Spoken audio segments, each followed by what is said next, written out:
So this is the second question of the evaluation, which is how effective is the combination of your main product and ancillary text? Hello, and welcome to The Guest Room with Liam O'Hara, the director of the new horror thriller, Deranged. Yeah.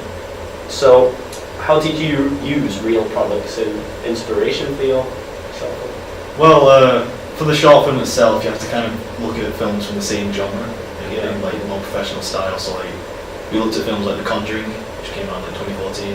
Yeah. So it has more suspense and tension, and has all the characteristics that we wanted in our own film. So you have to kind of look at that, look at the conventions, and try and see how you can use them or challenge them. But can I ask, did you just look at feature-length films, or did you look at other short films? Oh no, we looked at short films like The Black Button, which is kind of more of a thriller than it is horror, but considering that our own short film was horror and thriller, we could still use the same characteristics from both. So we looked at The Black Button, we looked at other short films actually, and also for the radio ad that we did, it was a bit more contemporary. We had to look at not just horror films, you had to look at like The Great Gatsby and Gravity and Pacific Rim.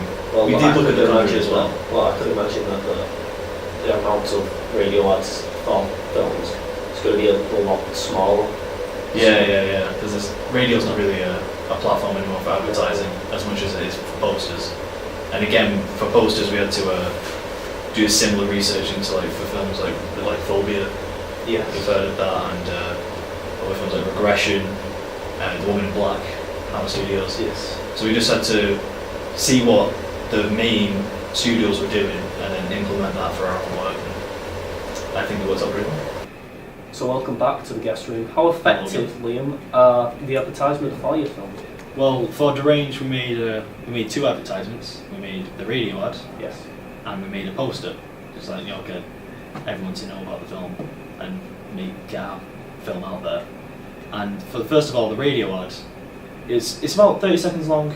It's not that long, and it's just a voice, creepy little voice, with all these sound effects from the film, and to kind of get people in the mood. It kind of relates back to the film. Yeah. And we had a sound designer have a look at different examples of radio ads to try and like see how best he could do it. We got a bit of feedback on that, and apparently the voice doesn't really suit it. Yeah. So I think it suits it fine, except we might have to adapt to that, but we'll sort it out. And also for the poster, which is, as you know, the warped face and 18th. So Liam, what do you think of the poster advertisement?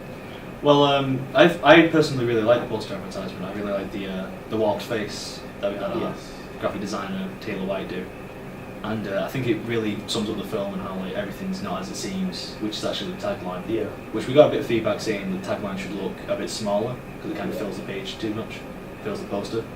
But other than that, apparently it was looking really good, looking really professional.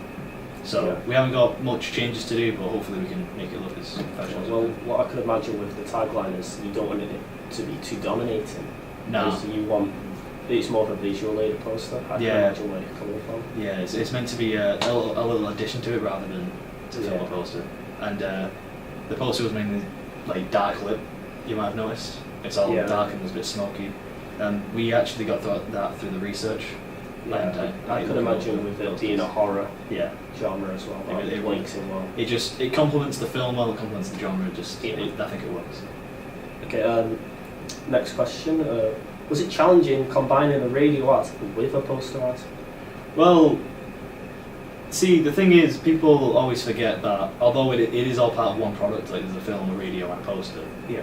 The poster and radio are actually on two completely different platforms. Yes. And so it was slightly difficult to try and get them to have like the same feel, but I think we did accomplish it because they complement each other really well. Because the airy, the dark, the mysterious, you don't really know what's going on too much, but you know the basic idea. So you can tell it's a horror, you can tell it's a thriller. So I think they really complement each other. And that's it. What? You could pass it. The style needs to be similar. Two different platforms complement each other. I guess so. Yeah. I'll add something like you kind of.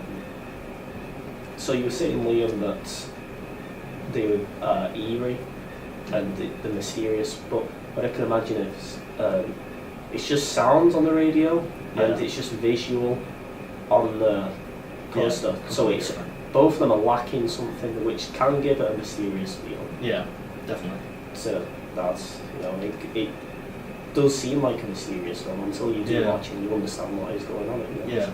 When I just think it ties together the film really well, and that's what it ties. Well, personally, I feel like they're really effective because, as we were saying before, the mysterious feel that you get when you watch the film, where you only know what's really happening at the end, it really carries across throughout. It's a theme that it continues to go through the film, the poster, the radio ad, and also in relation to like the bigger media conglomerates, like the professional standard. I think we managed to capture that relation between all three of them. Yeah. And so they actually link. You can see that they're of the same product rather than like a random post that was made for something similar. You can tell it's from the film. Same for the radio ad, and same like vice versa with the film. So I'd say it's very effective, the combination. Okay, thank you for your time, Will. This has been The Guest Room, and we'll be back next Thursday.